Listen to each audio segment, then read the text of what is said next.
Na Bíblia, no Novo Testamento, nós encontramos uma das primeiras cartas escritas pelo apóstolo Paulo aos cristãos da Galácia, chamados os Gálatas.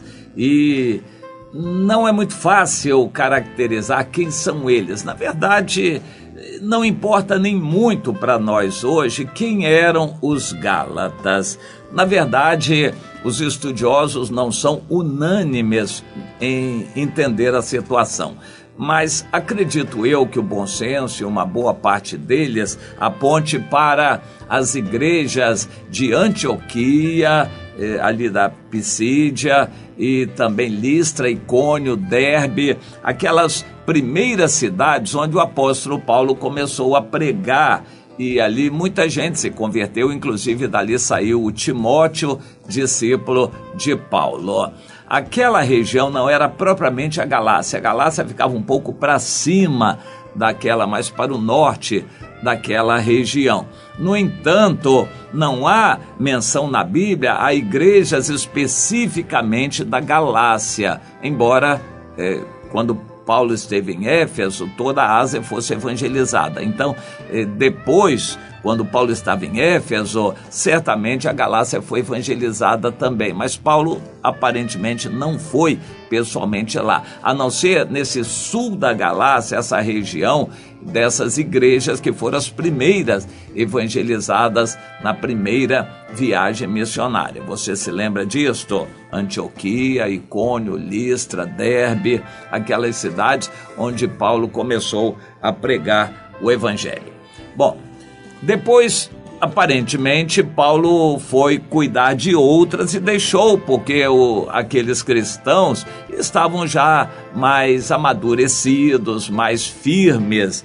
No entanto, começou a ouvir notícias de que a coisa não estava bem ali, eles estavam se acomodando.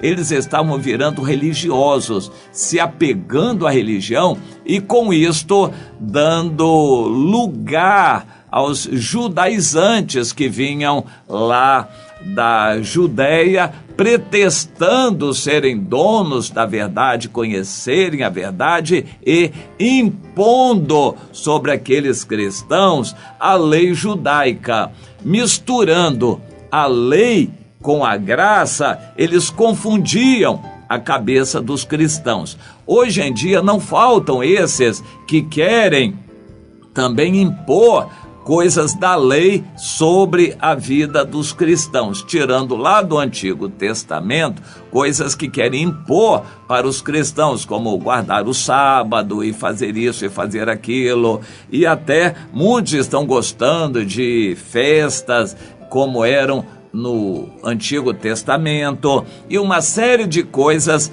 da lei do Antigo Testamento, da Antiga Aliança, que misturam com a Nova Aliança.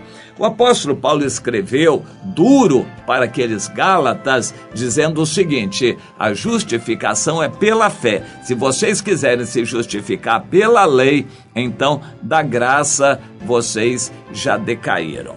Eu vou tentar explicar mais em miúdos. Hoje a pessoa diz: o que eu faço para ser salvo? Crê no Senhor Jesus, aceite Jesus no seu coração, entregue sua vida a Ele e ore a Ele, assim vai nascer de novo e se batize. Isso a maioria dos cristãos já tem feito. E daí? Bom, daí aí você segue direitinho as doutrinas da igreja, segue direitinho as doutrinas da igreja, seja um religioso. Esse é o perigo que muitas pessoas encontram. A maioria dos crentes hoje não evangeliza, não tem vida própria com Deus, eles não sabem evangelizar e fazer discípulos, nunca imaginam abrir um trabalho na casa de alguém ou evangelizar a família de alguém. Eles não sabem fazer isso. A única coisa que eles sabem é vestir roupa de crente, dar o dízimo, ir à igreja e seguir as orientações da religião. E as igrejas que organizam mais fortemente essas doutrinas, e isso fica mais claro, os podes e não podes, eles conseguem convencer melhor as pessoas. As pessoas têm mais facilidade de se agregarem numa igreja que segue alguma lei, alguma doutrina, do que onde eles têm liberdade, mas que dependem do Espírito Santo para agirem e darem fruto. Você entende isto? É o perigo. A religiosidade é o perigo hoje também. A maioria dos crentes tem a sua vida cristã baseada em assistir reuniões. É ou não é?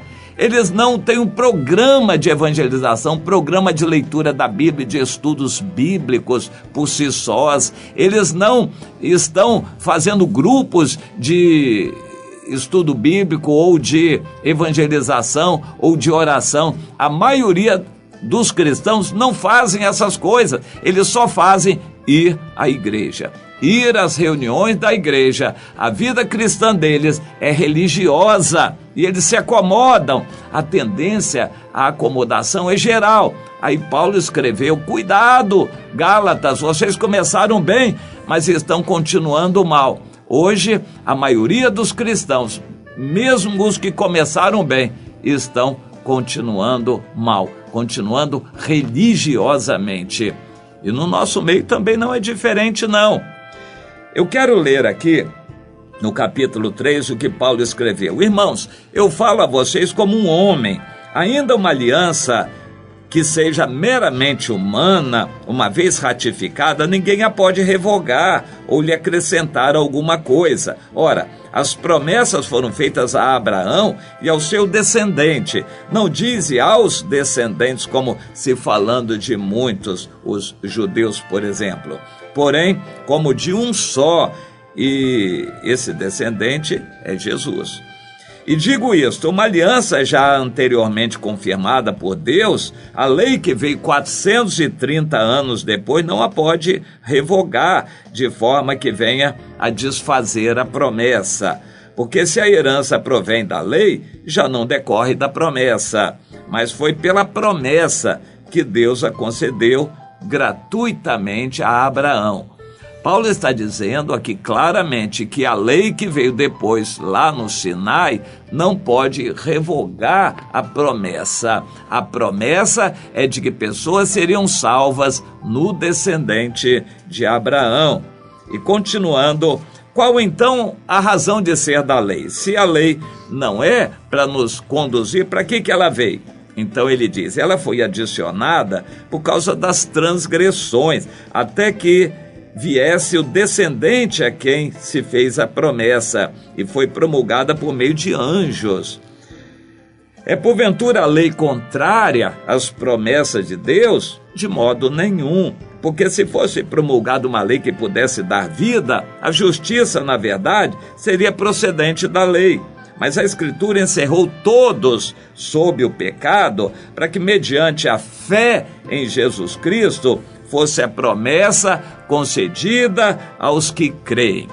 Que promessa é essa? Da salvação, a justificação que traz salvação. Essa promessa é concedida aos que creem pela fé no sacrifício de Jesus e não por você andar direitinho. Crentes pensam que andam direitinho. Para mim, a maioria dos crentes não vai ser salva hoje se Jesus viesse, porque eles não dão fruto. São crentes acomodados, crentes de igreja. Eles adotam uma meia dúzia de podes e não podes, não fuma, não bebe, não joga, não dança, não adultera, não mata, não rouba e no mais vai à igreja e acham que estão salvos. Eu acho que não. Se não der fruto, não está salvo. Mas como é que vai dar fruto? Se você tem uma fé viva em Deus, você vai dar fruto em todo lugar. Não vai ser crente na igreja, você vai ser um testemunha vivo do Senhor em todo lugar. Onde você for, vai falar de Jesus, vai amar a Jesus, vai levar as pessoas a Jesus, vai orar com as pessoas, vai orar pelos enfermos, vai reunir irmãos para orar, você vai estudar a Bíblia com as pessoas. A maioria dos crentes fica nas redes sociais, na televisão e no trabalho, nos estudos seculares, e no domingo vai à igreja. Eu acho que isso não é bom. A maioria dessa gente, para mim, não vai ser salva. embora não esteja em nós o julgar, mas o fato é que se não tem uma fé viva, ela é morta. A fé morta não traz salvação. A salvação não é por andar na igreja, andar direitinho, ter uma boa moral. A salvação não é por andar bem. A salvação é por crer pela fé em Jesus e ter uma fé viva, que leva você a amar a Jesus e falar de Jesus, a se empolgar, a estar apaixonado pelo Senhor, a falar de Jesus em todo lugar, a orar ao Senhor, glorificar a Deus em todo lugar, e não só indo à reunião da igreja. Procure entender isso, irmão. A vida cristã é de alegria, de gozo, de falar de Jesus em todo lugar, e não de ir à reunião da igreja. Cuidado, você que já está se acomodando com a sua vida espiritual. Ir à igreja não salva ninguém. A vida religiosa não salva ninguém. A salvação não é por seguir a lei, por ter uma religião. A salvação é por ter vida. E aí a diferença vai fazer no dia a dia. Se você não está assim, minha irmã, empolgada, animada, alegre no Senhor, falando de Jesus, ou também mesmo sofrendo pelo Senhor, mas orando, glorificando o Senhor, orando com o irmão, visitando, evangelizando aquela. Se você não está assim apaixonada por Jesus, falando de Jesus com a fé viva, tome cuidado, a sua fé pode estar morta. Indo à igreja não garante salvação para ninguém. Pense nisso, meu irmão, minha irmã.